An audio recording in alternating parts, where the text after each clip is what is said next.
major storm. La comunidad está amenazada por este huracán. Siento un poco de nerviosismo. Hay que salir. Salimos asustados, espavorecidos. Se nos vino todo el techo encima. No hay dinero, no tenemos carro, ya no tenemos casa.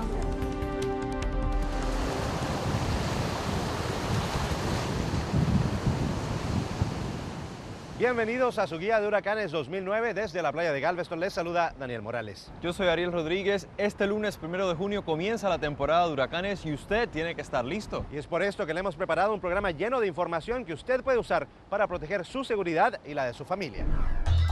Hoy, en su guía de huracanes 2009, recordaremos la temporada del año pasado con el fin de identificar las lecciones que tenemos que tener en cuenta en el futuro.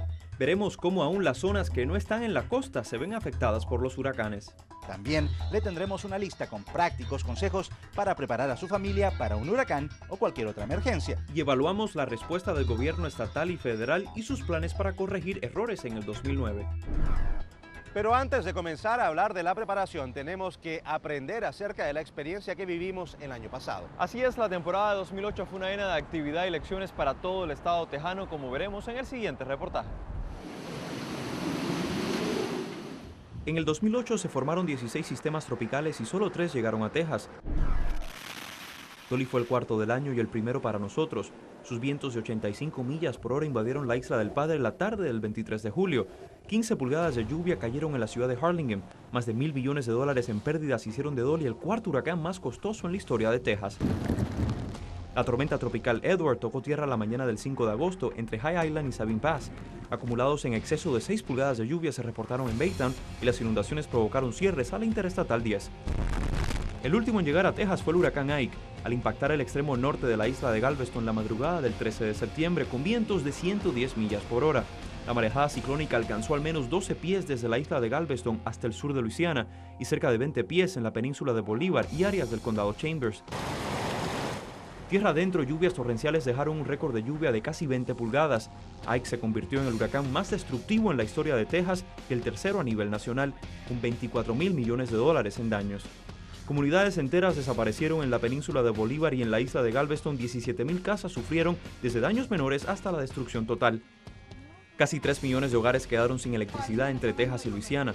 La mayor de las tragedias fue la pérdida de vidas humanas. Más de 80 personas fallecieron en Texas y al momento casi 30 continúan desaparecidas. Así terminó para Texas la cuarta temporada de huracanes más activa de la historia. Aunque algunos predicen una temporada menos activa que la del año pasado, para el 2009 el Servicio Nacional de Meteorología ya tiene el pronóstico oficial. 9 to 14 named storms.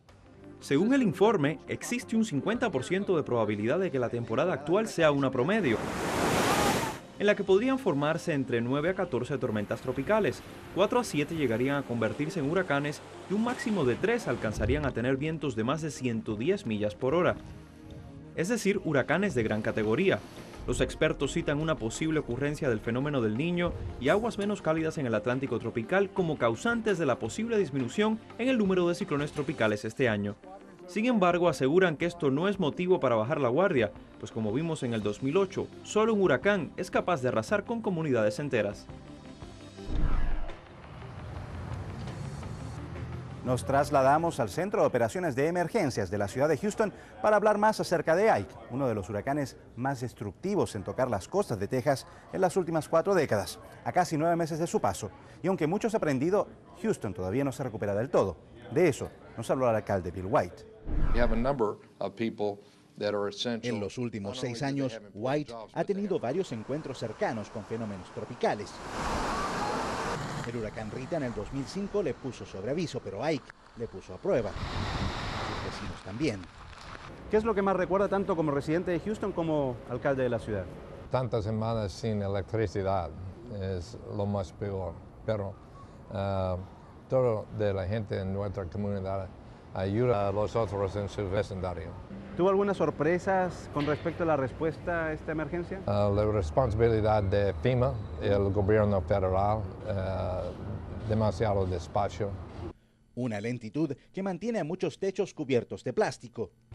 Se estima que Ike causó daños a cerca de la mitad de las casas del área de Houston y la recuperación tardará años, por lo que mucho dependerá, no del gobierno, sino de los mismos residentes. Héroes en nuestra comunidad. Para White, además de los daños, quedan las lecciones, algo que ha compartido con funcionarios del condado Harris, quienes reunieron recientemente a 30 agencias de la región para evaluar su respuesta del pasado septiembre. Tratar de averiguar cuáles son las cosas que pueden mejorar en próximos eventos. Según el reporte, una cosa que sí funcionó fue el nuevo plan de evacuación a base de códigos postales. Lo que llaman escalonada, que las primeras personas que viven cerca de la costa son las que salen primero y luego sigue el área de Houston o el área del condado de Harris que está en la zona de evacuación. El estado es responsable de proveer que todas las gasolineras en las áreas de evacuación tengan suficiente gasolina para aquellas personas que están evacuando. Mientras tanto, la gasolina escaseaba en Houston, un problema que exacerbó el largo apagón y la falta de generadores eléctricos. También se descubrió demasiado tarde que muchos edificios públicos no estaban preparados estructuralmente para la furia de Ike. A la larga, todo esto causó retrasos en la respuesta de los empleados públicos. También faltó espacio en el comando de emergencias del condado. Más de 500 personas estuvieron participando durante el huracán Ike, agencias de diferentes lugares, el Departamento de Transportación, la ciudad de Houston, la compañía de luz.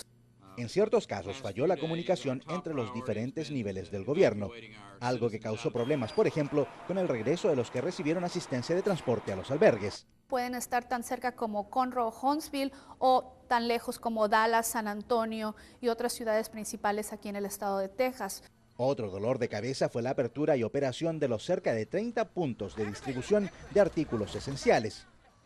La culpa la tuvo en parte el tamaño de la movilización. En total se evacuó a más de 1 millón de personas, se sirvieron cerca de 3 millones de comidas, se repartió más de 1 millón de galones de agua y 10 millones de libras de hielo que aún así no alcanzaron. La lección más importante es electricidad y otro, necesitamos más hielos. Y al final, además de destrozos, recuerdos buenos y malos, quedó lo aprendido en más de 40 páginas. Como hemos visto con el huracán Ike, recomendamos que se preparen por lo menos 5 a 7 días con suministros. Es muy peligroso en el verano especialmente y por eso es importante que escuchen a la radio, en la televisión, sigan las instrucciones del gobierno, de su alcalde. Por su parte, Galveston sufrió más de 3.500 millones de dólares en daños y cerca de 3/4 partes de la isla quedaron inundadas. Hoy por hoy, de los 57.000 habitantes que había, solo han regresado 45.000. Sin duda alguna, la disponibilidad de viviendas de bajo costo sigue siendo uno de los problemas principales. En abril se aprobó un plan de recuperación con decenas de proyectos para resolver este problema, así como el desarrollo económico, el transporte y la infraestructura. El turismo, la principal actividad económica de la isla, también sigue siendo una preocupación. Un aspecto positivo que alienta a las autoridades y residentes es que casi el 90% de los negocios que cerraron por Ike ahora ya abrieron sus puertas al público. Estamos en el centro de comando vial del condado Harris. Desde aquí se coordinan las evacuaciones masivas en caso de desastres. Funcionarios de diversos niveles de gobierno han designado las rutas principales para movilizar a los residentes de la costa en caso de peligro. La Interestatal 45 conecta Galveston con el área de Dallas-Fort Worth. El contraflujo vehicular comenzará a la altura de la autopista 242 al sur de Conroe. La Interestatal 10 es otra ruta de evacuación principal, une a Houston con San Antonio y se abrirán todos los carriles en dirección oeste a partir de la carretera 359 en Brookshire. También la autopista 290 hacia College Station, Waco y Austin. El contraflujo allí comenzará al oeste de la carretera 1960. Y por último, la autopista 59 conecta a Houston y a Nacogdoches. Todos los carriles se abrirán hacia el norte a partir de Kenworth. Otro detalle importante son las zonas de evacuación.